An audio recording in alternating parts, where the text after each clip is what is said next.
The next to deliver his opening remarks is the Chair of the Committee on Human Rights, Congressman Benny Abante. You are recognized. Thank you, Mr. Chair. Sa atin pong Senior Deputy Speaker, sa ating Deputy Speaker, sa aking mga co-chairs, ladies and gentlemen, colleagues at mga kababayan, magandang umaga po sa inyo lahat. We gather here once more for the 10th time, not merely to sit in one of our typical hearings, in order to file one of our usual committee reports, but for something far greater.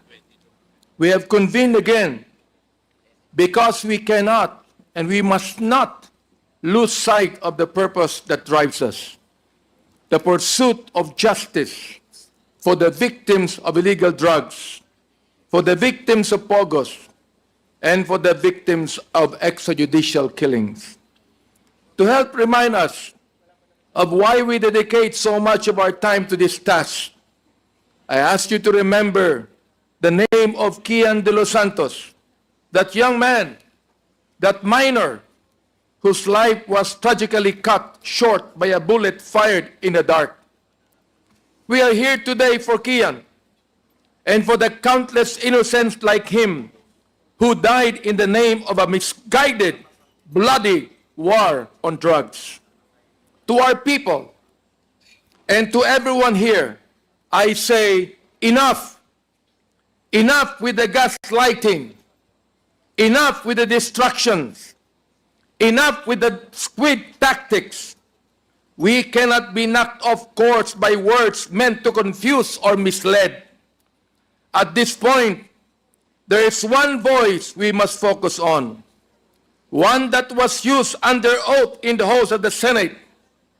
Last week, former President Duterte himself spoke before the Senate and the nation, and in his own words, took responsibility for the blood spilled in his war on drugs. He did not deny. He did not deflect. He admitted that he gave orders that directed our own police forces to encourage suspected criminals to fight back so they could be killed. Under oath, he told us this without shame and without remorse. This was not hearsay. This was not a speculation. This was a declaration from the man himself. He went further. Under oath, he admitted to the existence of the Davao Death Squad, an entity with a lethal mandate that was replicated around the whole country when PRRD was elected president in 2016. But the former president did not stop there. He pointed his finger at a sitting senator, a member of our very government, and named him a part of the DDS, not a Duterte defending senator, no, but a member of the notorious Davao Death Squad. Ano ang sinabi ni PRRD? And I quote, yung isang senador, yang nakaupo dyan, si Senator De La Rosa, Death Squad rin yan. End of quote. And now comes this familiar refrain. It was all a joke. Biro lamang daw. But I ask you, my friends and my colleagues, I ask you, who makes jokes under oath? Who laughs while mothers bury their sons? Who finds humor in this horror? This is no laughing matter. The lives lost, the grief that lingers, the blood spilled in our streets, these are not punchlines in a cruel joke.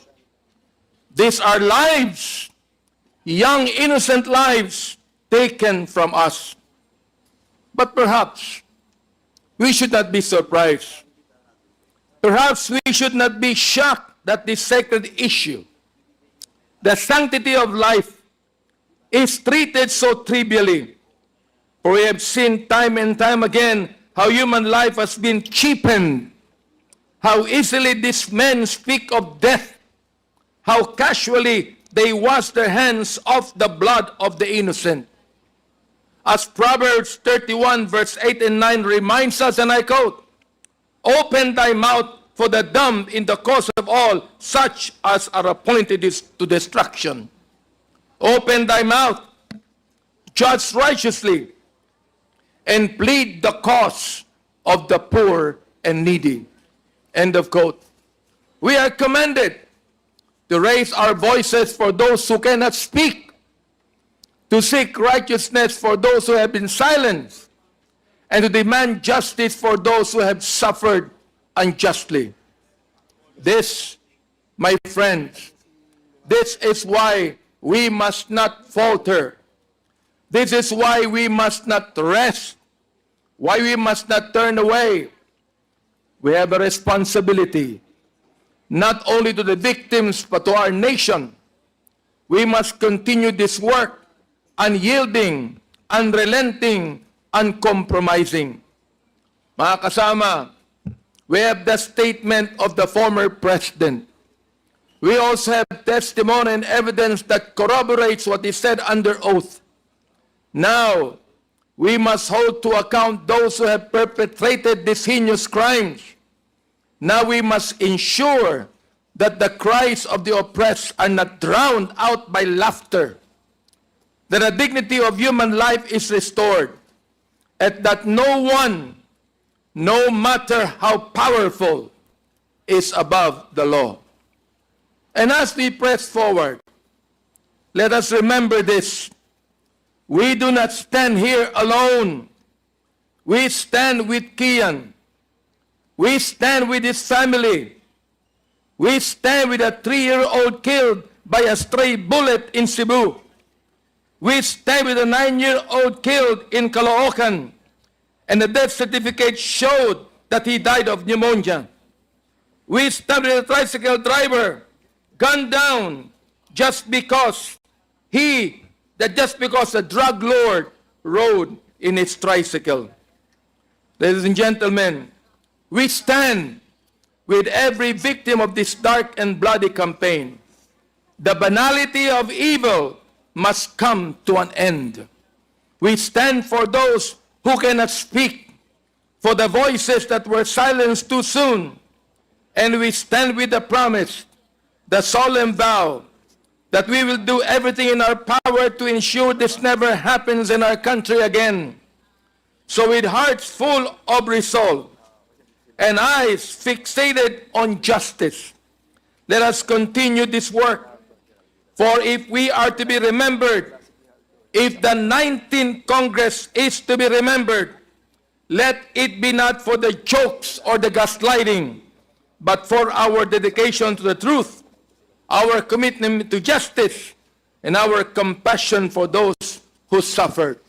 Mga kaibigan, maraming salamat po sa inyo lahat.